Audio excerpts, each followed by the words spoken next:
Project Onward is a nice place to be, you know. If you can get somewhere and do artwork is artist's dream. Project Onward is a nonprofit organization that supports the career development of adult artists with mental and developmental disabilities. I paint in watercolors over here, and I do jazz musicians, blues, black history. This is Muddy Waters. This is Bo Ditton, Buddy Miles up there, Carolyn O'Day, Melina Dietrich, a bunch of them. And this is what I've been working on. I got hired as a professional artist. I've been working for 8 years. I'm loving every minute of it, and basically I just wanted to be somebody. I always want to tell me I had to be somebody. I am somebody. I'm gonna make 3 sales, which I did today, and think positive.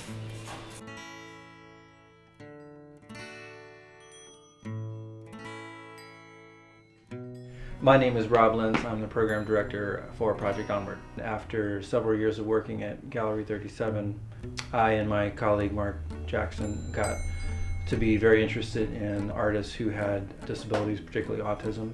So we felt very strongly that we were in a position to provide a studio environment for artists with special needs as they entered young adulthood.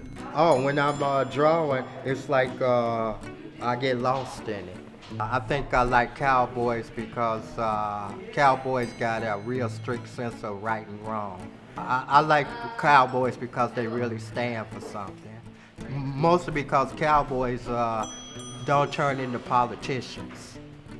So I like that a lot. What can I do to satisfy people?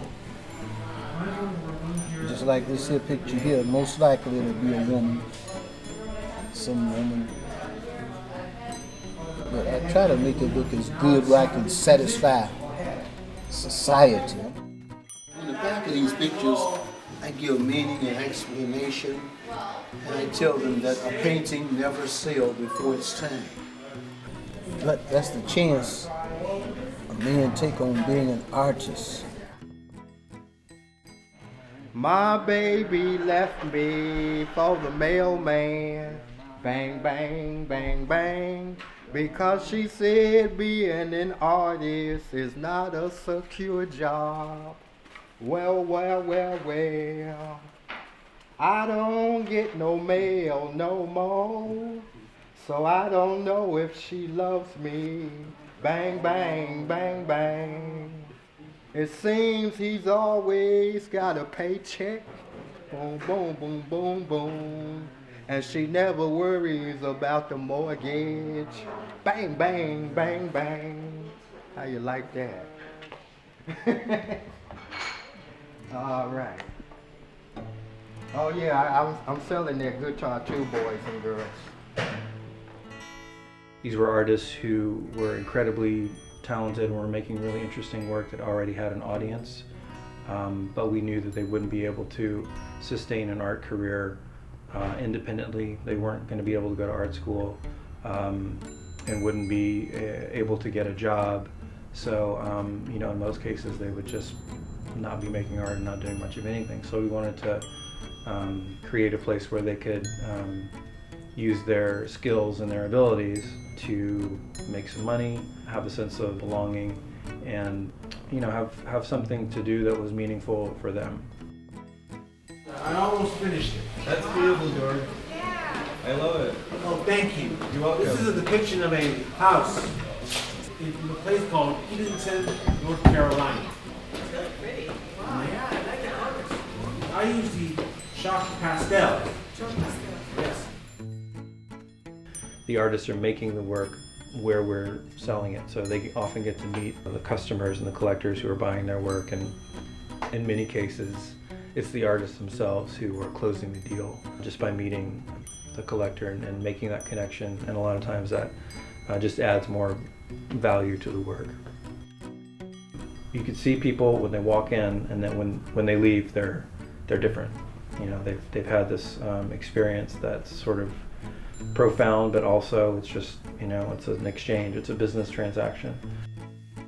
It's April's Autism Awareness Month, and we always try to do a show that highlights our artists with autism, and so we titled the show Unstrange, Autism Revealed.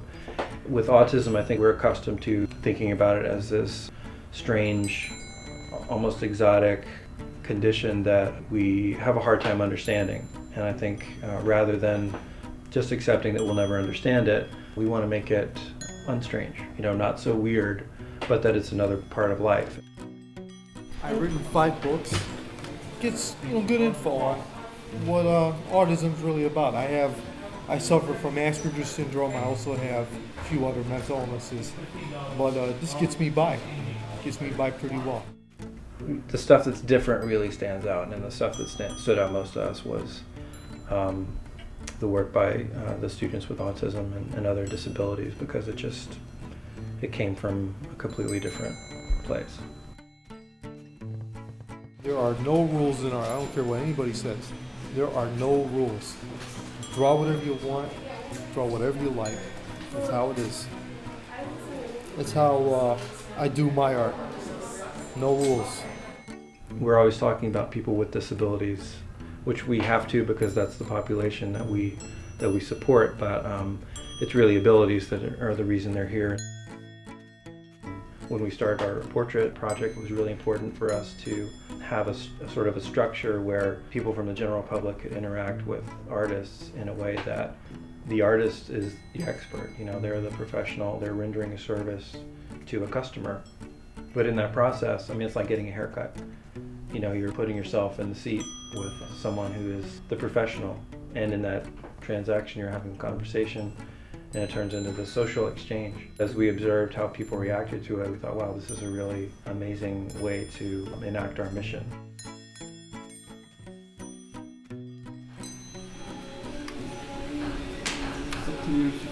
That's awesome. You did great. Thank you. 1, 2, 3. Okay, great. Culture, as we practice it, is for everybody. We don't consider what we do to be disability art. It's an art program for artists, and they happen to have disabilities. I always like to do this. I mean, I never stop working, you know. I mean, life may take you on a ride, but you always come back to art. You see what I'm saying? And that's what I'm doing. I'm coming back to the thing that I love the most. And I've been on my ride, and I'm back.